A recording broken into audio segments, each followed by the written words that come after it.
L'Afrique subsaharienne semble prête à amorcer une période de croissance économique robuste selon les récentes prévisions de la Banque mondiale publiées le 9 janvier 2024. Les chiffres de l'institution de Bretton Woods indiquent un rebond prometteur avec une prévision de croissance et une accélération de croissance de 4,1% en 2025. Les perspectives de croissance en Afrique subsaharienne sont très convenables par rapport aux autres pays du monde, aux autres continents. Donc ça veut dire que l'économie africaine est résiliente et qu'elle est dans une bonne dynamique. Par contre, pour les pressions inflationnistes, il faudra éviter que la paupérisation de la population africaine ne s'amplifie. Les trois principales économies de la région d'Afrique subsaharienne, dont le Nigeria, l'Afrique du Sud et l'Angola, semblent être confrontées à des défis qui pourraient les maintenir en deçà de la moyenne régionale.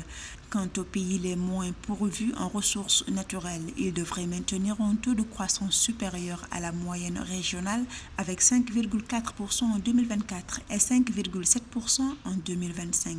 Les perspectives de croissance sont bonnes, mais on appelle perspective, ça veut dire qu'il y a une certaine possibilité de perturbation. Donc ces perturbations peuvent être des perturbations justement qui sont liées au contexte sécuritaire en Afrique. Ça veut dire que ces problèmes sont nés du mal-vivre des populations africaines. Il y a des potentialités de développement économique, mais les populations ne sont pas mises à contribution et puis tout est fait pour l'exportation. Donc ça sont des défis qu'il faudra relever.